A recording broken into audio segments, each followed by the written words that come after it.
selamat malam pemirsa, apa kabar Anda? Senang sekali malam hari ini kami dapat kembali menjumpai Anda dalam program Tatap Muka. Program yang hadir sebagai wadah sosialisasi, berbagi informasi dan juga edukasi dalam bidang apapun. Tentu saja kami senantiasa menghadirkan narasumber yang kompeten dan kredibel di bidangnya, dan juga tema-tema yang senantiasa menarik untuk kita berbincangkan. Seperti pembahasan kita malam hari ini adalah pendidikan tetap berkualitas masa kini dan nanti. Tentu saja untuk membahas soal ini saya tidak sendiri. Sudah hadir di studio, saya perkenalkan dulu narasumber yang pertama, Ibu Kepala Sekolah SMK Negeri 2 Palangkaraya dengan Ibu Lili Setiawati SPD. Selamat malam Ibu. Selamat malam. Salam sehat. Alhamdulillah sehat, salam sehat. Terima kasih sudah datang ke studio malam hari ini. Kemudian yang kedua, Wakil Kepala Sekolah dan juga yang membidangi kurikulum, Ibu Anastasia SPD. Selamat malam Ibu. Salam sehat Ibu. Oke, kita malam hari ini pengen ngobrol Bu tentang dunia pendidikan, kemudian komponennya, instrumennya, khususnya di SMK Negeri 2 Palangkaraya. Pemirsa, perbincangan kita pada malam hari ini kita juga ingin mengetahui seperti apa teman-teman di SMK Negeri 2 Palangkaraya ini tetap semangat dan bertahan walaupun pembelajaran, proses belajar mengajar dilakukan melalui online juga, tatap muka juga mungkin ada ya Bu ya. Kemudian apa capaian yang teman-teman dari SMK Negeri 2 ini sendiri ingin dicapai ke depannya? Oke pemirsa, kita langsung saja dengan Ibu Kepala Sekolah. Ibu Kepala, seperti kita katakan tadi di awal, seperti apa sih SMK Negeri 2 ini sendiri? Kemudian jurusannya apa saja? Anak-anak didiknya atau peserta didiknya seperti apa? Bisa bercerita Bang? Ya, terima kasih Mbak Olivia, Ibu. Olivia. Jadi SMK Negeri 2 Palangkaraya adalah salah satu SMK atau sekolah kejuruan ya yang berada posisinya tepat di Jalan RA Kartini depan Perpustakaan Daerah. Jadi SMK Negeri 2 Palangkaraya memiliki peserta didik 1024. Banyak Ibu ya. Sedangkan rombelnya itu ada 30 rombel dengan 3 kompetensi keahlian. Kompetensi keahlian itu paling sedikit di SMK 2. Yaitu hanya ada 3, akuntansi dan keuangan lembaga, otomatisasi dan tata kelola perkantoran, bisnis daring dan pemasaran. Dengan jumlah guru sekitar 57 orang, itu aja honornya ada sekitar 13 orang. Kalau dari jumlah peserta didik dengan tenaga pendidik ini kayaknya agak-agak nggak balance ini kalau ngelihat ini, gimana Bu untuk dalam tanda kutip ngakalinya itu? Iya, mengakalinya makanya kami mengambil guru honor atau GTT ya biasanya ya, mereka yang banyak membantu berjalannya pembelajaran di SMK Negeri 2. Tanpa adanya GTT, SMK 2 memang sangat-sangat kurang gurunya Mbak, karena banyak yang purna tugas. Terutama guru-guru kejuruan dari pemerintah tidak ada mencetak guru-guru kejuruan, sedangkan kami harus memikirkan peserta didik karena minat peserta didik untuk masuk ke SMK Negeri 2 itu lumayan banyak. Jadi banyak yang terbuang, itu hampir separuh lah dari jumlah yang ditetapkan. Misalnya kalau kelas 10 itu ada 4 rombel, 36 kali 4 itu banyak pendaftarnya. Jadi nggak mungkin kan mereka kita tolak gitu. Nah, cara mengakalinya dengan mengambil atau mencari guru honorer atau GTT biasanya. Tuh, karena memang yang banyak yang purna tugas usianya ya lumayan lah, sudah mendekati 60 tahunan. Jadi kita tidak patah semangat, kita tetap berjalan sesuai dengan aturan yang diberikan oleh pemerintah bahwa pembelajaran itu tetap harus berjalan. Di tengah-tengah pandemi seperti ini kami tetap melakukan pembelajaran yaitu dengan daring dan ada juga tatap muka. Tatap mukanya itu khusus untuk mata pelajaran kejuruan. Jadi dengan diatur, misalnya yang turun itu 5 orang, terus tetap menjaga jarak, tetap turun. Karena kalau hanya secara online itu sangat sulit sekali, apalagi kejuruan kan. Mata pelajaran yang umum aja agak sulit, apalagi kejuruan. Jadi mereka turun ke sekolah dengan diatur, bahkan ada yang ke rumah gurunya boleh, tapi tetap prokes ya, tetap. Nah, untuk UKK sendiri, untuk uji kompetensi keahlian itu mereka malah turun semua, tapi tetap diatur. Ada sesinya, sesi pertama, sesi kedua, pokoknya kita tetap memperhatikan prokes. Kita tidak melawan pemerintah, kita tetap berjalan di alur yang sesuai dengan pemerintah terapkan. Oke, saya bergeser ke Ibu Wakasek ya. yang juga membidangi kurikulum. Kalau Ibu sendiri melihat minatnya anak-anak peserta didik ini masuk ke SMK itu dari tahun ke tahun, adakah peningkatan atau stagnan atau seperti apa sih Bu? Kalau saya lihat dari perkembangannya dari tahun ke tahun itu, dulu kita hanya menerima 9 rombel di tahun, sempat di tahun 2017, 17 ya, kita meluluskan hanya 9 rombel itu untuk kelas 12. Tapi sekarang ini seiring berjalan waktu dengan peminatnya lebih banyak, kemudian animo masyarakat juga yang luar biasa, sekarang ini sampai 30 rombel. 30 rombel itu akuntansi dan keuangan lembaga itu ada 4 ditambah 3 dan 3, jadi sekarang ada 11. Jadi yang lainnya ada 9, kemudian tambahin jadi ada 30 rombel. Semuanya. Ketika melakukan interview dengan calon peserta didik, Iya. apa yang membuat mereka tuh tertarik dengan SMK saat ini Bu? Mereka tertariknya begini, karena di SMK itu punya visi atau punya misi ke depan itu tidak hanya mereka melanjutkan studi, Yes. tapi juga mereka bisa berwirausaha, kemudian bisa juga bekerja. Nah, jadi karena kesempatan universitas itu juga memberikan kesempatan yang seluas-luasnya untuk anak-anak SMK, bahkan perawat ya, akademi keperawatan itu dari SMK juga bisa diterima. Kalau dulu masih terbatas ya, Yeah. sekarang untuk anak SMK itu diberikan seluas-luasnya untuk kesempatan untuk melanjutkan ke jenjang yang lebih tinggi. Nah, kalau dulu mungkin terbatas SMK karena disesuaikan dengan kompetensi lulusan mereka. Nah, tapi sekarang saya lihat juga perkembangannya luar biasa sekali. Universitas juga untuk jurusan SMK itu sudah ada yang teknik, jadi bisa melanjutkan. Kemudian kalau yang untuk administrasi perkantoran itu terpaksa sekarang ini saat ini ada yang melanjutkan ke luar Jawa ya, luar Kalimantan, luar Jawa. Kemudian ada juga yang di sini, tapi di sini ambil manajemen pendidikan. Ya. Tadi Ibu mengatakan ada 3 jurusan di situ. Bisa lebih rincikan apa saja, kemudian dia dalam tanda kutip belajarnya apa aja sih di situ? Ya. Kami ini Paling banyak muridnya cowok apa cewek sih Bu di sini? Cewek. Oh iya cewek. Oke. Banyak cewek. Oke lanjut Bu. Jadi kami memiliki jurusan akuntansi dan keuangan lembaga. Kalau dulu terkenalnya dengan akuntansi saja, sekarang diubah menjadi akuntansi dan keuangan lembaga.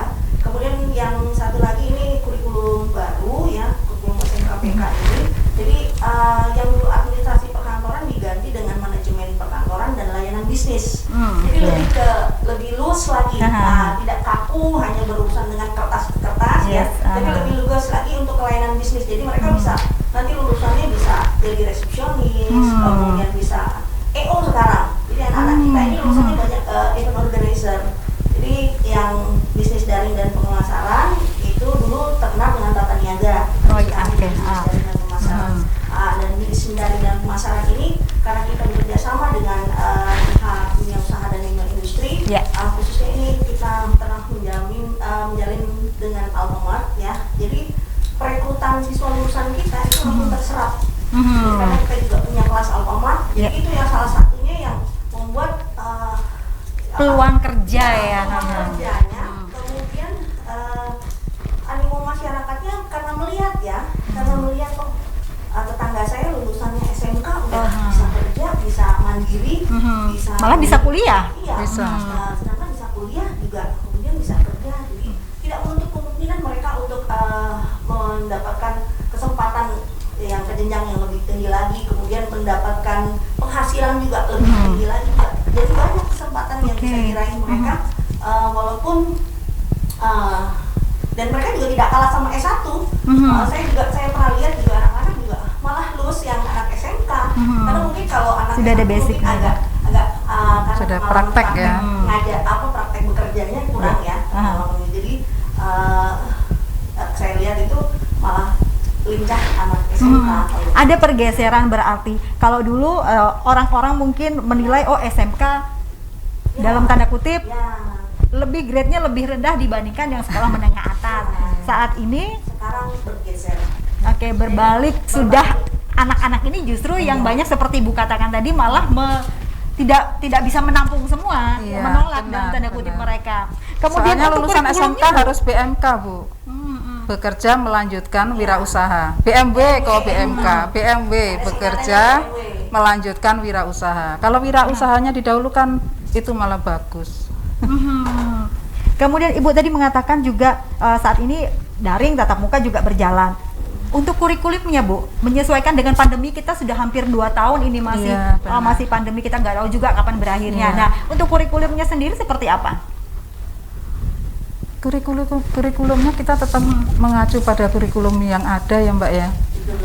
Kurikulum K13 dan yang baru ini kurikulum SMKPK. Jadi kita tetap mengacu ke sana, tidak ada, cuman ada pengurangan jam saja yang biasanya 45 menit itu menjadi 30 menit untuk tatap mukanya.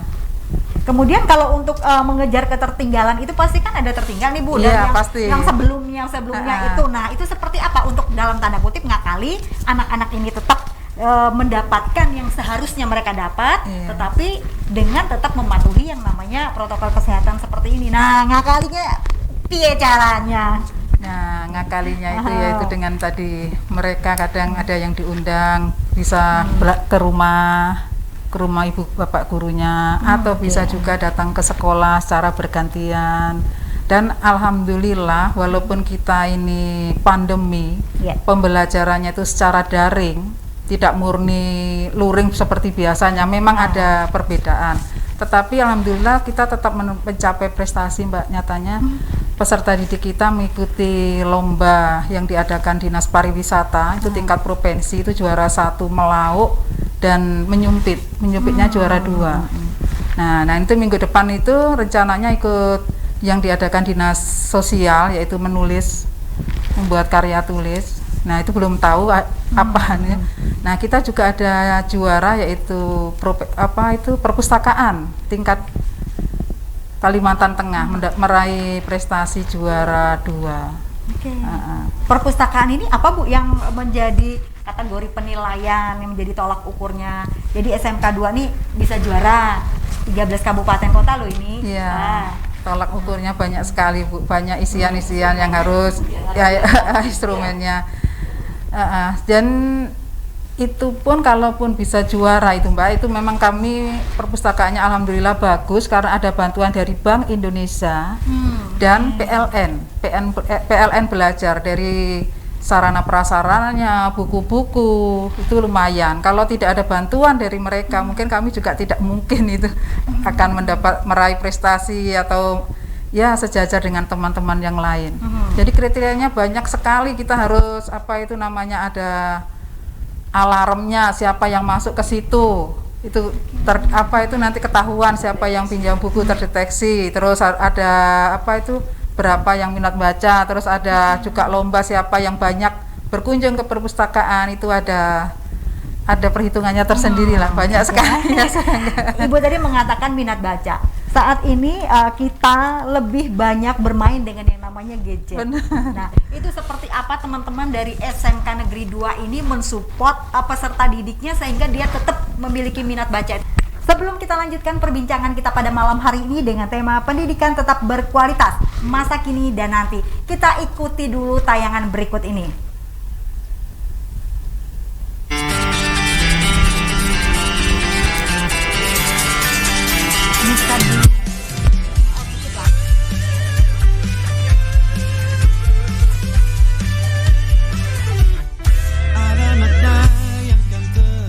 Assalamualaikum warahmatullahi wabarakatuh. SMK Negeri 2 Palangkaraya merupakan sekolah kejuruan bisnis dan manajemen yang berada di jantung kota ibu kota Kalimantan Tengah. Tepatnya di kota Palangkaraya, beralamat di Jalan RA Kartini nomor 3 Palangkaraya. Gedung SMK Negeri 2 Palangkaraya berdiri kokoh pada luasan kurang lebih 10.300 meter persegi dengan bangunan bertingkat terdiri dari 30 ruangan teori, 6 ruang laboratorium, dan 1 ruang perpustakaan. Pada tahun 2021, SMK Negeri 2 Palangkaraya memiliki siswa sebanyak 1024 dari 3 kompetensi keahlian: akuntansi keuangan lembaga, otomatisasi dan tata kelola perkantoran, dan bisnis daring dan pemasaran.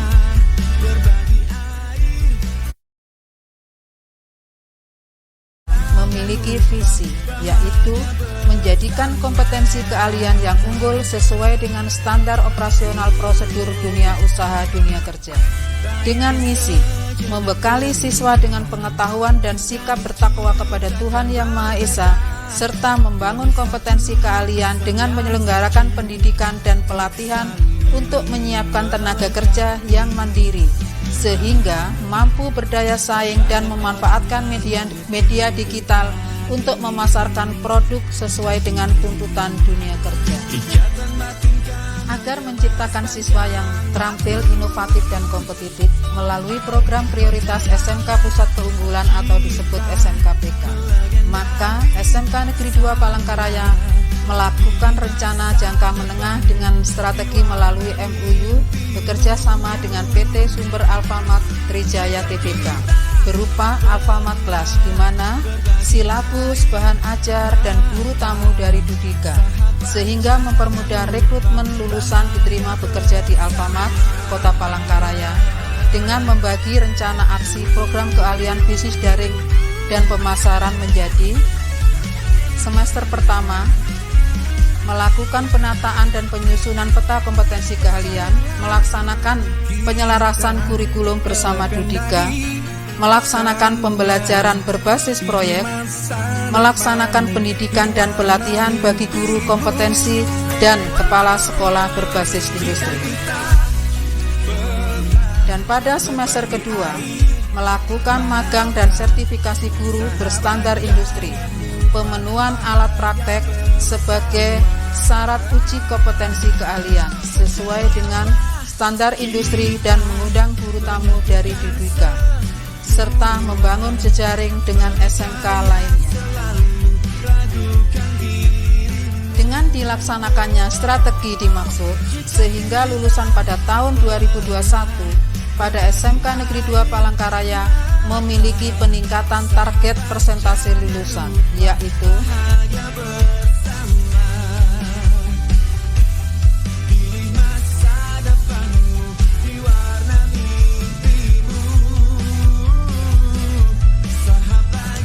semoga SMK Negeri 2 Palangkaraya mendapat kesempatan menjadi SMK Pusat Keunggulan di tahun 2021. SMK bisa, SMK hebat, vokasi kuat, menguatkan Indonesia.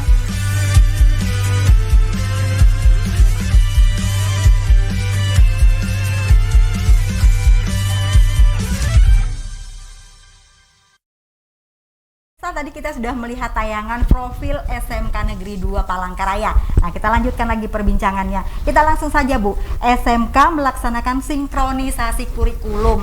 Apa maksudnya dan seperti apa? Yang dimaksud dengan sinkronisasi kurikulum itu sama aja dengan penyelarasan kurikulum. Jadi diselaraskan kurikulum kita yang ada, kurikulum 2013 dengan kurikulum atau yang sesuai dengan standar industri. Jadi tidak ada kesenjangan antara kurikulum K13 dengan kurikulum yang ada di industri, karena di industri itu mempunyai syarat dan prasyarat yang tertentu, mereka yang sesuai dengan K3LH misalnya, kemudian ada pelayanan prima dan sebagainya. Nah, sedangkan di kurikulum 13 itu sudah tidak ada muatan-muatan itu lagi, tapi dengan adanya penyelarasan kurikulum ini semoga ada keseimbangan dan balance ya antara kurikulum K13 dengan kurikulum yang ada di industri. Jadi artinya nanti pada kedepannya lulusan kita diharapkan memang benar-benar sesuai dengan kebutuhan industri. Jadi tidak ada kesenjangan lagi, siswa tidak bisa apa, tidak bisa apa. Jadi sesuai dengan yang benar-benar dibutuhkan di industri. Nah, itu yang harus kita kerjakan saat ini ya. Untuk bisnis daring dan pemasaran sudah kita mengadakan penyelarasan kurikulum.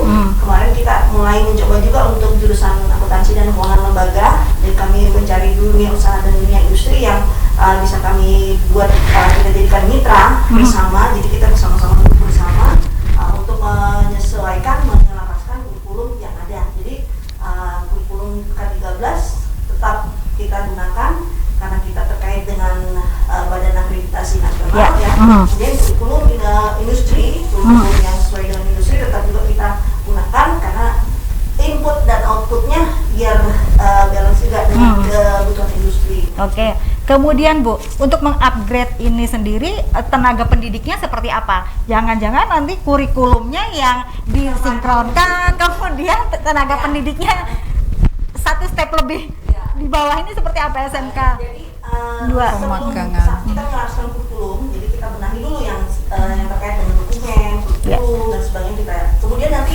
berikutnya yang kita drill itu adalah gurunya. Peserta didiknya kita magangkan ke industri, kira-kira 1 bulan, kemudian ada yang 2 minggu, ada 3 minggu. Kemarin juga yang disedia dengan pemasaran tahun 2016 itu kami bawa ke Bati-Bati yang memang langsung ke gudangnya Alfamart. Di situ mereka belajar bagaimana cara mengatur, kemudian bagaimana tentang pergudangan, bagaimana tentang retail itu sendiri, bagaimana tentang menata barang, menata produk dan sebagainya, melabel, semua mereka diajar dulu. Jadi sampai cash register, bagaimana menggunakan alat-alat marketing yang digital, sudah digitalisasi digunakan, itu mereka harus di-drill dulu. Jadi mereka gurunya dimagangkan dulu, kemudian nanti baru mereka biaskan transferkan ilmunya ke siswa. Saya ke Ibu Kepsek dulu. Bu, saat ini kan segala sesuatunya itu bermainnya digital, internet. Nah, untuk menyesuaikan yang ini kemarin kita masih memakai dalam tanda kutip yang cara-cara lama, kita geser ke yang baru ini seperti apa Bu? Suka dukanya seperti apa, kagetnya tenaga pendidik ini? Suka tidak suka kan? Harus belajar. Benar. Ya, kami tetap harus belajar, harus berubah, harus ada bergerak. Jadi kami mengadakan pelatihan atau biasa namanya IHT. Kami mendatangkan narasumber dari luar. Tapi masih di Kalteng aja sih, narasumber dari luar. Tapi nanti kalau setelah IHT atau ada narasumber dari luar sudah dihadirkan, ternyata masih ada yang kurang. Karena kita ini kan nggak sama, ada yang limnya lem kastol, ada yang lem nasi itu. Pensiunnya juga beda. Beda. Jadi akhirnya kita pembelajaran tutorial guru sebaya itu. Jadi mereka yang sudah paham itu bisa transfer ilmunya kepada yang masih kurang paham. Bukan belum paham ya, semua sudah paham, tapi memang biasa yang dipegang itu bukan komputer ya hari-hari. Jadi merasa agak beralih dari yang biasanya seperti ini harus seperti itu. Menjadi serba digital. Jadi memang harus ada perubahan. Tapi alhamdulillah memang ada perubahan sekarang. Berarti salah satunya seperti workshop peningkatan kompetensi guru berbasis IDUKA, industri dan dunia kerja itu. Benar. Kita masuk karena Ibu Wakasek tadi mengatakan sudah masuk ke dunia kerja nih. Nah, pendidikan karakter sebelum mereka terjun ke dunia pekerjaan itu seperti apa? Karena kan berbeda dari segi usia. Seharusnya anak-anak ini yang mereka terima kan dalam tanda kutip beda nih dengan ketika mereka harus bekerja magang. Nah, itu seperti apa pendidikan karakter, kemudian cara mereka menghadapi dunia luar itu seperti apa? Jadi pendidikan karakter itu memang sangat dinomorsatukan kalau di keguruan ya. Karena Pak Menteri itu membuat sampai sekarang namanya profil pelajar Pancasila. Pancasila itu yang kita dulu kenal 21 karakter ya, 21 karakter itu dikemas lagi menjadi 6 dimensi. Profil pelajar Pancasila itu artinya muatan-muatan itulah yang lebih ditekankan pada saat ini, lebih dikuatkan lagi saat ini. Nah, itu pendidikan karakter memang dari tahun 2013-14 itu sudah kita terapkan pada saat MPLS, kemudian pada saat pembelajaran kita integrasikan dengan mata pelajaran kita sendiri gitu. Semua mata pelajaran itu semua kita masukkan muatan-muatan pendidikan karakter. Diharapkan nanti setelah mereka lulus mereka menjadikan suatu manusia yang benar-benar memiliki karakter yang mumpuni, yang memang benar-benar siap kerja, terampil dan memiliki nilai-nilai luhur. Itu artinya. Jadi dari segi ngedrillnya juga walaupun kita menggunakan daring tapi dari awal pandemi kita sudah mulai berupaya, misalnya kita menggunakan daring, menggunakan Zoom, menggunakan Google Meet, itu kami setengah jam sendiri itu mengurusin karakter mereka. Bisa Bu, bisa nih. Seperti apa nih? Kita sekolah dari jam 7.30. Jam 7.30 kita setengah jam ngurusin mereka dulu, apakah sudah menggunakan baju seragam, apakah sudah Dan itu selama pandemi ini kan ada pergeseran Yes. karakter Iya. yang mulai Benar. hilang dari anak-anak. Yang Contoh, anak-anak itu tidak bersalaman. Benar. Kalau dulu kita hormat, salah satu Selalu contohnya salaman, bersalaman. Kemudian bangun Benar. pagi. Biasa anak-anak udah jam 5 udah standby karena mereka harus berangkat ke sekolah dan Iya. sebagainya karena Iya. ini di rumah saja, belajar dari rumah saja. Jam 7 baru mulai. Akhirnya mereka yang biasanya awalnya bangun pagi akhirnya bangun sekitar jam 6. Jadi pada saat pembelajaran itu mulai jam 7.30 udah berantakan. Nah itu gurunya perlu kesabaran yang luar biasa ekstra ya. Karena kita kadang-kadang kita buat open kamera. Ya. Nah, kadang-kadang anak yang bisa off kamera, Aha. kita jangan mengalah gurunya ya. Open kamera, coba selfie. Aha. Berdiri semua, ada yang masih celana pendek, ada Ya. yang masih pakai dasar dan sebagainya. Oke, ganti. Kita kasih time 5 menit ganti baju semua. Karena ini benar-benar bukan dalam artian kita Mengejar mata pelajaran tok ya, Iya. teori. Benar. karakter itu yang kita harus tetap kita bina. Artinya anak-anak itu tetap nanti kedepannya memang menghasilkan anak-anak yang memang luar biasa dan siap di tempat pekerjaan. Jadi makanya kadang-kadang yang jadi kendala bagi kita apabila peran orang tua. Iya, Itu kita benar. mohon peran orang tua pada saat momen ini mohon ya kalau misalnya bekerja boleh, Iya. bekerja boleh. Nanti setelah mereka selesai pembelajaran silakan karena pembelajarannya itu hanya dari jam 7.30 sampai jam 11 siang. Setelah itu silakan mereka membantu orang tua di rumah, mereka bekerja, Iya. membantu perekonomian keluarganya kita jadi komitmen bersama antara orang tua dan guru tetap harus di nomor satu. Oke. Kemudian bagaimana mensiasati ketika pelajaran yang mereka terima ini dalam tanda kutip nih orang tua nih nggak ngeh nih. Karena kan guru sudah ada bidangnya masing-masing. Benar. Ketika orang tua disodorkan dengan mata pelajaran kayak gini, mereka nggak pelajari, kan agak mabuk, Bu. Iya. Nah, itu gimana tuh antara sekolah dengan orang tua dengan murid supaya bisa sinkron ini? Jadi sebelum kita pandemi, sebelum apalagi terutama khususnya kita mulai pada saat pandemi itu, saya mendrill guru-gurunya itu sekitar hampir 2 minggu untuk melatih mereka GCR saja. Selesai mereka menguasai GCR, naik lagi Ya. ke Google Meet. Jadi fitur-fitur di Google banyak ya. Ya. Bajaka juga, Ya. Bajaka. Kemudian naik lagi ke Zoom. Itu sudah guru-guru udah ngomong, bagaimana ini, dan sebagainya gitu ya. Tapi kita sebagai guru harus bisa artinya berpikirnya 2-3 langkah ke depan. Jadi itu kita kalau dibilang tugasnya kurikulum ya luar biasa ya. Membimbing atau membuat guru-guru itu enjoy tanpa ada rasa terpaksa. Ya, jadi mereka tetap menerima perubahan-perubahan paradigma yang ada pada saat pandemi ini. Jadi bagaimana caranya menuntun mereka itu ke arah yang maju ke depan. Tapi ya memang dengan pendekatan Double job berarti, Bu. Nah, Double job. Ya. Menuntun anaknya sendiri, kemudian menuntun pendidiknya sendiri. Yang jelas kita harus kolaborasi ya Bu ya antara orang tua dan guru. Juga orang tuanya Iya. mabuk, yang diklik yang mana, disuruh unmute malah mute semua. Oke. Untuk misalnya ada siswa yang kesulitan Iya. yang dalam masalah pembelajaran, kita bisa menggunakan GCR atau Google Classroom, bisa juga via WA. Jadi forum GCR itu adalah forum konsultasi, jadi antara teman. Jadi mereka berkoordinasinya di situ, berbincangnya di situ, Diskusi di situ ya. di situ. Nah, kemudian kalau misalnya ada permasalahan yang memang tidak bisa terpecahkan Iya. pada saat Zoom atau tatap muka, maupun lewat itu kan hanya medianya saja yang Iya. berubah. Tapi kan tetap walaupun tetap tatap muka, jadi hanya medianya saja yang berubah dalam bentuk kotak gitu. Tapi feel-nya kan emang beda, Bu, rasanya, Bu. Iya. Tapi yang jelas semua kekangenannya para guru ini kepengen ketemu anak-anak itu, Bu. benar kangen Bu. Mungkin pada saat mereka ingin bertemu ya nanti kita gurunya sendiri memberikan ruang mereka untuk berdiskusi. Misalnya kita janjian sama gurunya, Oke. presentasi, silakan. Tapi dengan prokes. Oke. Jadi intinya jangan sampai orang tua khawatir, oh anak saya nggak belajar gara-gara ini. Tidak, semua difasilitasi. Kalau fasilitas di rumahnya kurang, pokoknya semua tetap mendapatkan pembelajaran. Asal ada komunikasi antara Iya. orang tua dengan pihak sekolah. Benar. Oke, bergeser langsung. Siswa SMK dapat sertifikasi dari Badan Nasional Sertifikasi Profesi BNSP. Itu apa, Bu? Untuk SMK 2 sendiri apa? Seperti apa? Untuk SMK 2 ini kita mempunyai lembaga sertifikasi profesi tingkat 1 itu sudah terlisensi oleh Badan Nasional Sertifikasi Profesi.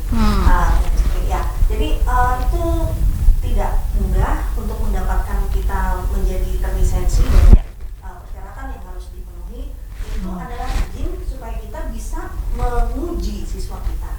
Jadi nanti siswa itu yang setelah diuji oleh asesor pun juga melalui pelatihan yang luar biasa ketatnya oleh BNSP langsung. Itu memang dari Badan Nasional Sertifikasi Profesi sendiri yang akan mengetes mereka. Kemudian setelah dinyatakan lulus mereka boleh menguji. Kalau mereka tidak dinyatakan lulus oleh BNSP mereka tidak boleh menguji. Jadi uji kompetensi kita memang terstandar dari BNSP. Jadi sekarang alhamdulillah itu sudah ada kemarin 77. Sekarang yang baru saja kami lakukan itu bulan April tahun 2021 ini kami dapat bantuan dari BNSP sebanyak 2 paket. Jadi satu paket itu untuk 20 siswa. Karena pandemi, jadi akhirnya kami kemarin usulkan itu 6 paket, jadi 6 kali 20, 120 siswa. Karena pandemi akhirnya dibagi dengan LSP-LSP lain, jadi kita hanya dapat 2 paket, artinya 40 siswa saja. Jadi alhamdulillah ya. Jadi semua itu BNSP juga mensupport kegiatan uji kompetensi kita, jadi mensupport juga untuk terlaksanya lisensi bagi siswa-siswa SMK Negeri 2 Palangkaraya. Jadi sertifikat yang terlisensi BNSP itu nanti diakui secara nasional. Jadi siswa yang sudah benar-benar mendapatkan sertifikat itu yang berstandar BNSP, jadi itu ada logo Garuda Emas. Jadi sertifikatnya ada logo Garuda Emas. Jadi anak-anak yang sudah mengantongi ini bisa mendaftar pekerjaan atau mencari pekerjaan di Malaysia dan di Nah itu makanya peran BNSP di situ benar sangat membantu kita. Ya, artinya meningkatkan lulusan kita, artinya bisa diterima di manapun mereka. Semua jurusan. Ada 2. Iya, pemasaran belum. Kemarin bisnis daring dan pemasaran belum, tapi kita coba karena masih terkait dengan skema ujinya masih belum ada, tapi 2019 sudah keluar. Iya, kita lambat. Ini ada bisnis daring tadi Bu mengatakan ya. Iya. Kalau dulu kurikulumnya nggak ada itu ya Bu ya? Dulu ada kita tata niaga, kemudian ketika sekarang menjadi seperti ini, otomatis menjadi dia namanya jadi daring ya.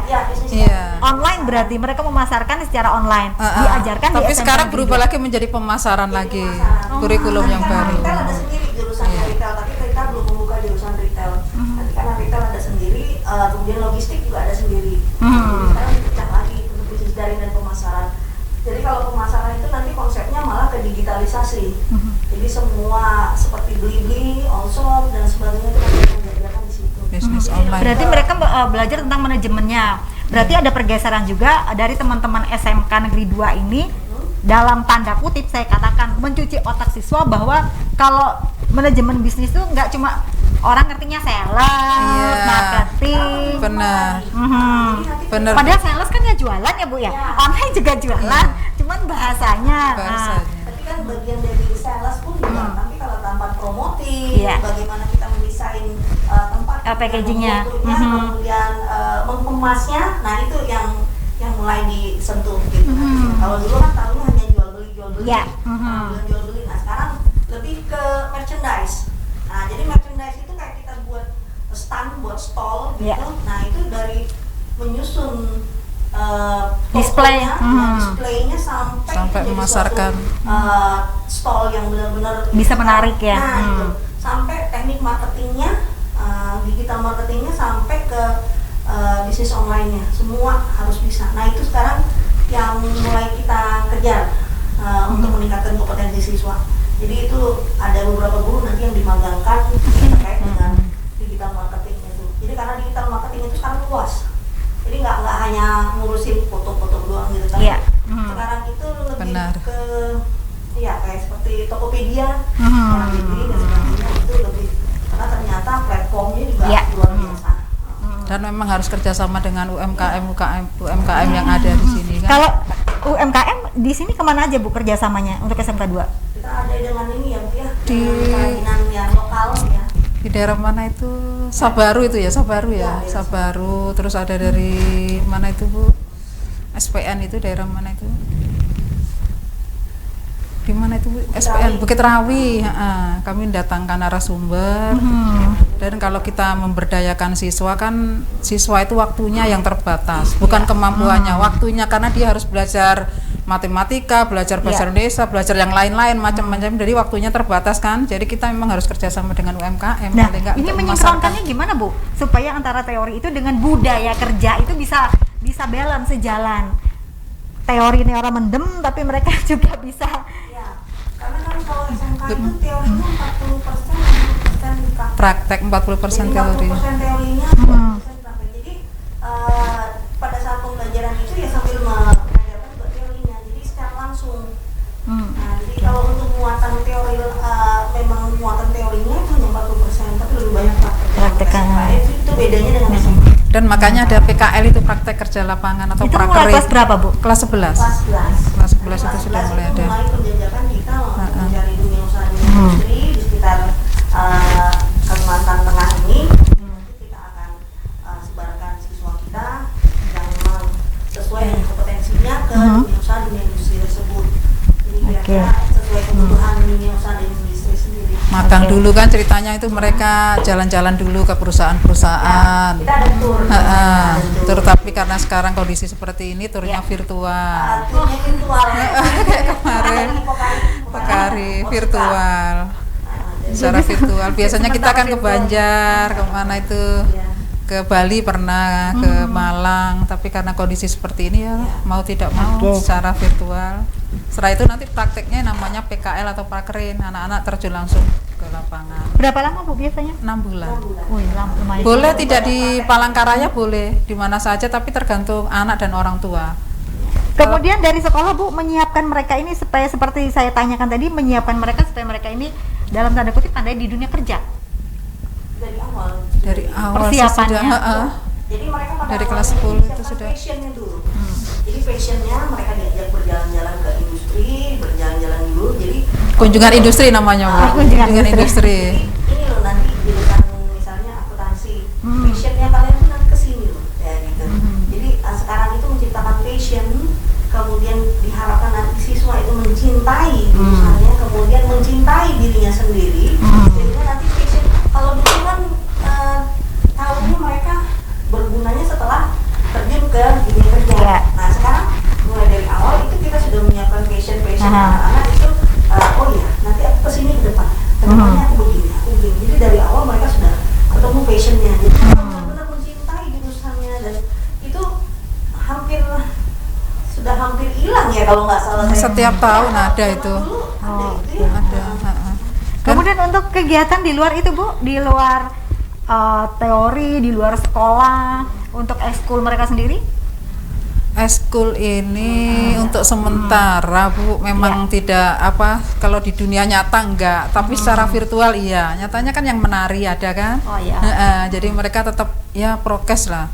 Terus ada yang ikut apa itu lomba masuk menyumpi tadi, melauk itu ya, menyauk lauk itu ya. Jadi mereka latihannya mendekati hari H, dan ada memang tempat khusus namanya aula. Di sana mereka memang latihan, tetapi tidak seperti biasanya. Ekskul itu setiap hari Senin sampai hari Jumat ada.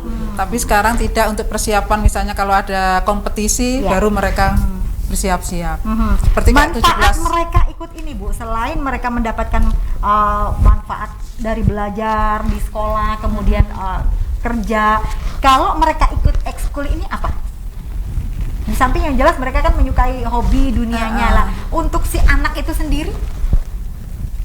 Kalau menurut saya ya Bu ya, ekskul itu sangat menunjang pembelajaran sih. Mereka tahu misalnya berorganisasi, misalnya pramuka itu, mereka pinter berorganisasi, ini pasti nanti insya Allah pembelajarannya, cara dia belajar itu kan tidak harus membaca buku, tidak kan, semua itu harus dipelajari kan. Itu kayaknya lebih bagus yang mereka yang ikut organisasi menurut saya. Menurut pengamatan saya itu seperti itu. daripada yang benar-benar belajar harus baca kutu buku. Tidak, semua memang harus dipelajari, termasuk ya ekstrakurikuler itu kan belajar berorganisasi, termasuk kemarin yang ada kita kegiatan 17-an itu memperingati hari kemerdekaan itu kan mereka juga latihan pengurus-pengurus OSIS itu kan juga belajar ya. Itu banyak sekali sih, termasuk kunjungan industri itu juga belajar, banyak sekali yang harus kita pelajari. Oke, karena Ibu tadi menyinggung masalah membaca, kita hubungkan tadi dengan menang juara 2 yang untuk perpustakaan. Bagaimana teman-teman di sekolah ini mengemas supaya membaca itu tetap menarik, karena kan saingan kita ini sekarang. Iya. Nah, supaya mereka tetap gemar membaca, mencintai buku.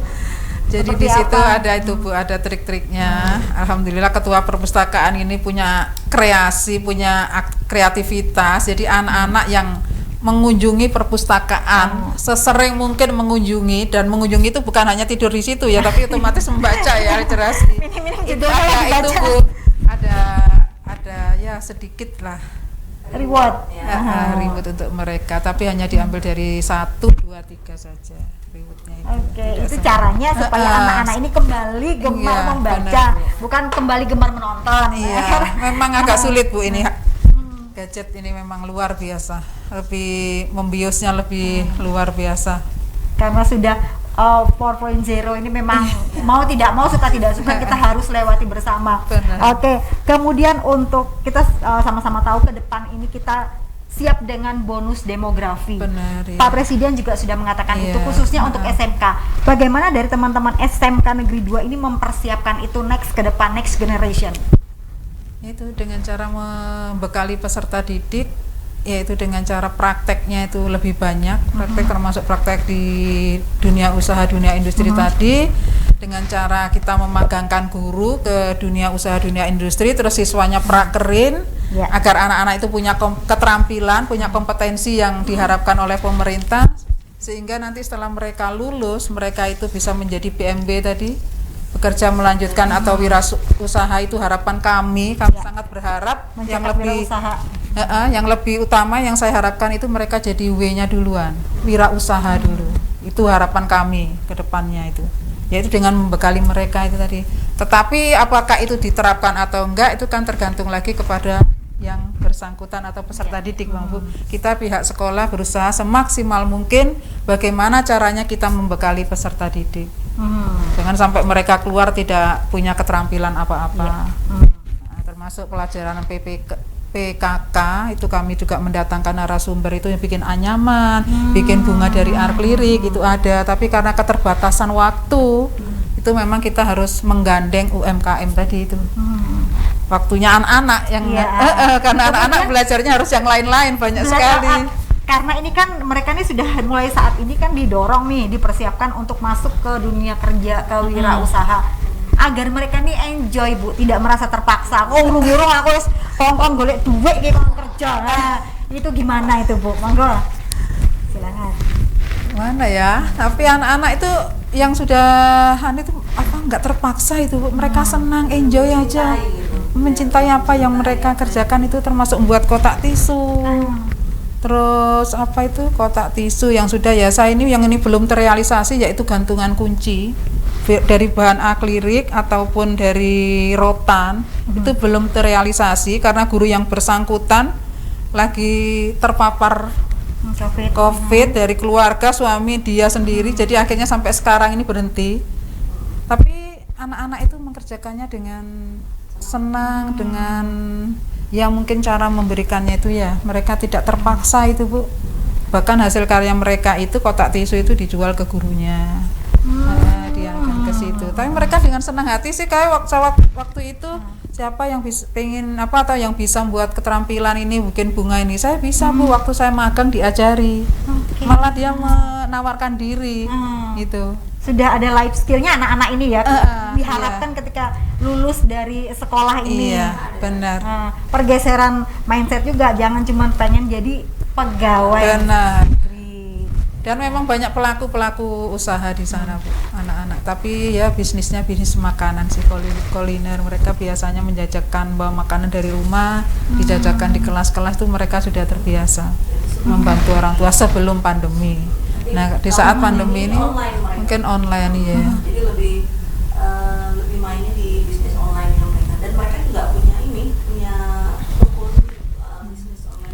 Dan kok saya perhatikan itu memang anak-anak nggak terpaksa itu ya, kalau di depan guru, tapi mereka memang senang bisnis ria mungkin ya, senang kok saya memperhatikan itu. Karena sudah mulai dunianya mereka juga bisa berjualan melewati online. Oh kalau nggak pandemi Bu, rame, ada yang nenteng ini, kanan kiri donat, semacam-macam. Tapi di sekolah waktu itu gurunya nggak protes nih, dodol lah ya bocah itu. Jam istirahat Bu. Oh gitu. Nggak boleh jam pembelajaran, jam istirahat.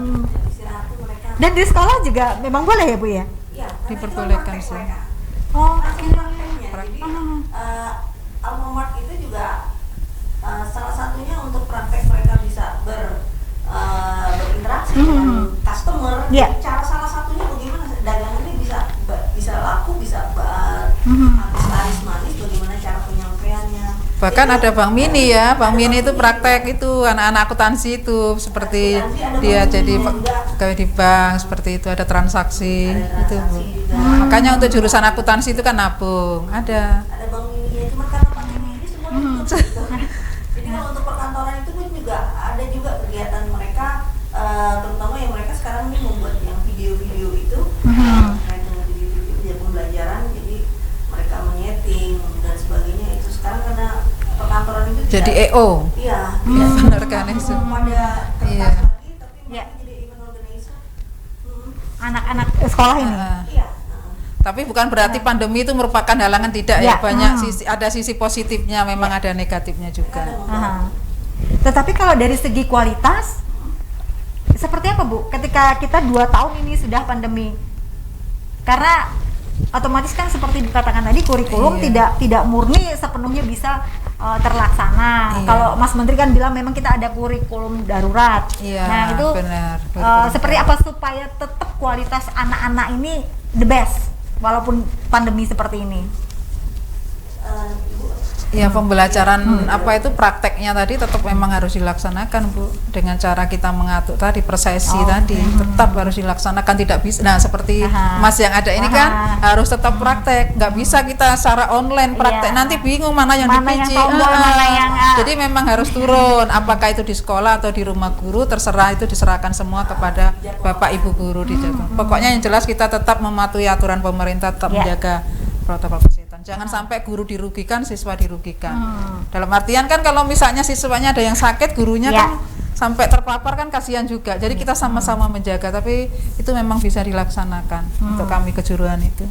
Maksudnya tidak mutlak ketika pandemi ini lagi melanda kita apa-apa tertinggal. Jadi teman-teman ini tetap optimis. Iya, tetap bisa optimis. terlaksana, Iya, kemudian yang menjadi target itu bisa tercapai. Iya. Oke. Next ke depan Bu, program yang sudah disiapkan oleh SMK Negeri 2. ini ada pusat keunggulan. Kebetulan kita kemarin alhamdulillah Ibu ya, kita mendapatkan SMK pusat keunggulan, mungkin luar biasa juga. Jadi nanti kita Bisnis urus daring bisnis nanti, daring dan pemasaran. Jadi kita lebih meningkatkan bisnis daring dan pemasaran. Jadi nanti ada sarana prasarana yang dapat bantuannya. Kemudian nanti gurunya juga Penjualan online Bu. Nanti kita fokus ke sana. Jadi apakah hanya untuk bisnis daring dan pemasaran? Tidak, untuk semua jurusan Bu. Semua jurusan boleh bisa terlibat, yaitu bekerja sama tadi dengan UMKM. Kami coba memasarkan apa yang dihasilkan teman-teman yang di sini, yang termasuk dari rotan, dari macam-macam itu. Nanti kami coba pasarkan dengan bisnis online itu tadi. Jadi jangan takut, jangan khawatir kalau masuk SMK sekarang. Iya, Oke. jangan khawatir. Oke. Soalnya SMK bisa, SMK hebat, vokasi kuat menguatkan Indonesia. Ya, oke. Sekarang kita berada di penghujung program kita malam hari ini. Closing statement dari Ibu Wakasek dulu. Silahkan. Ya. Closing statement kita. Saya jangan takut untuk berubah, jangan takut untuk berubah, karena pandemi pun bukan menjadi halangan untuk kita maju. Oke, ke Ibu Kepala Sekolah. Iya. Pandemi bukan halangan untuk kita berkarya. Gitu. Jadi tetap harus berkarya. Karena SMK itu tadi, SMK bisa, SMK hebat, vokasi kuat menguatkan Indonesia, kompak berkah, berkah berdampak. Oke, kemudian Bu, supaya anak-anak di luar sana nextnya itu tertarik dengan SMK sendiri seperti apa itu? bahwa SMK 2 ini patut menjadi yang namanya masuk dalam list anak-anak. Oke, keunggulannya silakan. Ya, SMK 2 ini menjadi masuk list ya, input siswa kita dari SMP ya. Jadi kita Promosi ya, udah promosi ya, promosi. Kegiatan kita, kemudian mempromosikan juga lulusan-lulusan kita yang sudah terrekrut di dunia usaha, dunia industri. Mereka akan memberikan informasi yang seluas-luasnya. Kemudian dari tahun ke tahun tuh alhamdulillah ya kita diterima terus di perusahaan sawit, kemudian Alfamart, kemudian ada PT Paragon. PT Paragon ya. Nah itu alhamdulillah sampai tahun ini kita bekerja sama dengan mereka. Jadi siswa-siswa kita yang punya bakat. Bahkan ada bantuan beasiswa dari PT Paragon. Beasiswa. Kemudian nanti dari BCA juga ya ada beberapa kemudian yang terlibat dengan kita dengan Indomaret ya. Indomaret. Yang jelas promosi itu tetap harus dilaksanakan. Pesan Ibu, closing statement untuk anak-anak nih, biar tetap semangat belajar tengah pandemi. Anak-anakku yang tercinta, khususnya peserta didik SMK Negeri 2, kalian jangan patah semangat, tetap harus belajar. Di tengah-tengah pandemi kalian harus berkarya, kalian harus sukses, kalian harus maju ya. Oke, terima kasih untuk kedua narasumber saya, Kepala Sekolah SMK Negeri 2 Palangkaraya Ibu Lili Setiawati SPD, dan juga Wakil Kepala Sekolah yang juga membidangi kurikulum Ibu Anastasia SPD. Terima kasih sudah berbagi pada malam hari ini di Jurnal Televisi. Pemirsa, demikianlah akhir perbincangan kita pada malam hari ini di Tatap Muka Akhir Kata. Saya Olivia Teja bersama teman-teman yang bertugas pada malam hari ini pamit undur diri dari hadapan Anda. Selamat malam dan sampai jumpa.